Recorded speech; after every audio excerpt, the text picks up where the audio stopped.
Hey folks, I'm still traveling, but found myself a nice spot in the airport to give a report on Trump's awful presidency part 8. And today we're going to talk about his economic plans. His economy was marked by failed policies that hurt regular Americans financially and exploded the federal deficit, contrary to what he promised he would do. Again, there's way too much awfulness to cover in a single video, so we're going to focus on two things: tax cuts and his tariffs, his infamous tariffs. But to start, here's a little puzzle for you. This is a truncated part showing U.S. GDP growth over a stretch of years. And looking at this chart, I want you to tell me where Trump's economic policies kicked in. I'll give you a second to think about it.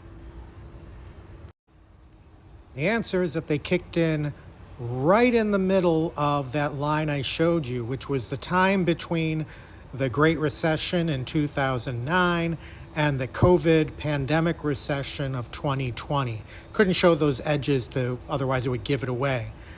Along the way, the line looks basically straight. It's really hard to see that Trump's policies had any impact at all on GDP growth. The first really big change in GDP growth happens in the Biden era, where the slope of the line increases dramatically. This is, of course, why Obama a few weeks ago slammed Trump for taking credit for his good economy. The reason some people think, wow, I don't know, I remember that economy when he first came in being pretty good. Yeah, it was pretty good, because it was my economy. And a lot of pundits and economists agreed that it was really Obama's economy and that Trump really didn't move the needle very much at all with all of his economic ideas. Here, for instance, is the Washington Post around 2020 saying that Trump boasts about a great economic record, too bad it's Obama's. And here in Forbes, of all places, we have them smacking down Trump's claims that he had such a great economic boom.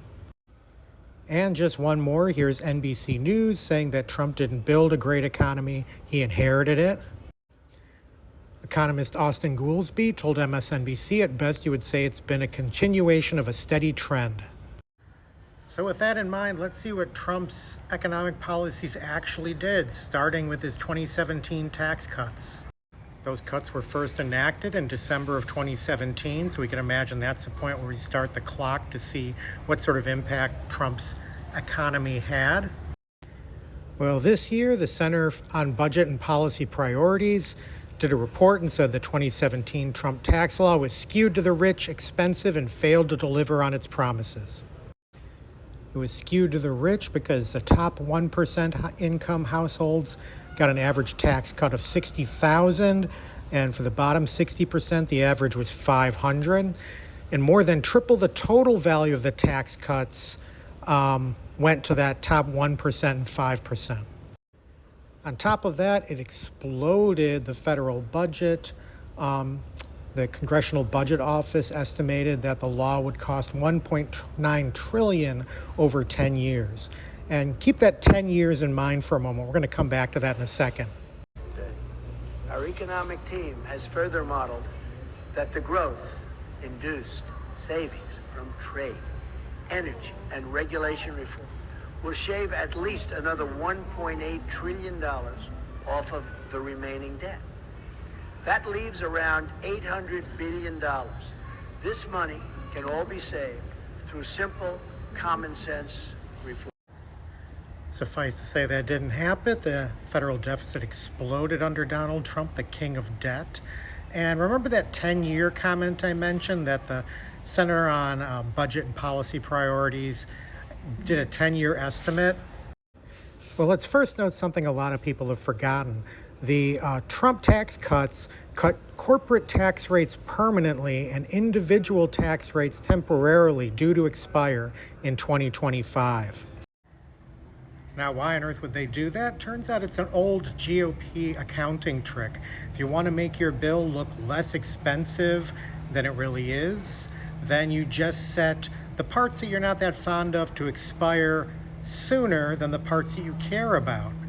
And why 2025? Well, remember that Trump probably thought he would be in office until 2024. So 2025, when tax rates go up, that would be the next guy's problem. Of course, it didn't work out that way because Trump got booted out of office. But you could see that that's what was going on here. Okay, let's turn to Trump's tariffs during his presidency, and let's start with this old gem. Back in March of 2018, Trump tweeted that trade wars are good and easy to win. Because this came right after he announced his tariffs on imports of steel and aluminum, and we'll mention that in a moment. But he was defending and saying that this was no biggie, that he could win a trade war easily. His tariffs actually started in January of 2018 when he slapped them on imported solar panels and washing machines. The tariffs were between 20 and 50% on the washers and 30% tariff on the solar panel components. Like a toddler with a new toy, Trump continued to suddenly start a wave of tariffs. He formally ordered tariffs on steel and aluminum imports in March of 2018. And Trump was talked out initially of applying those tariffs worldwide and left carve-outs for our allies in Canada and Mexico. But by May of 2018, he imposed more tariffs and officially ended up putting more tariffs on our U.S. allies than on China.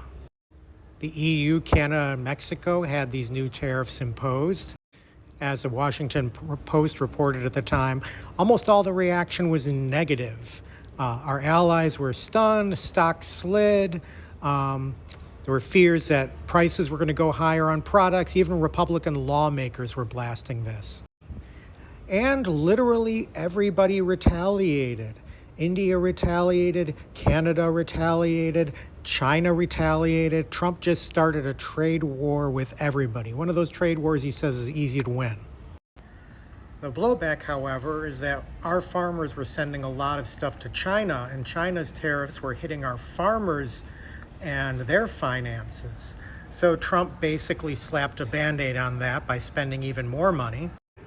This started in July of 2018 when Trump announced $12 billion in emergency aid to farmers. But by May of 2019, another $16 billion bailout was sent to farmers due to the ongoing, easily winnable trade war. One little detail that really got me about this is that the aid package involved farmers having to apply for direct payments.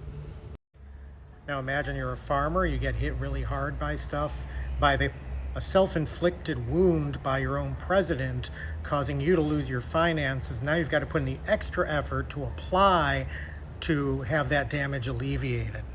Now this headline from Forbes in 2020 just kind of cracked me up, that Trump tariff aid to farmers cost more than U.S. nuclear forces, which sounds like a big deal.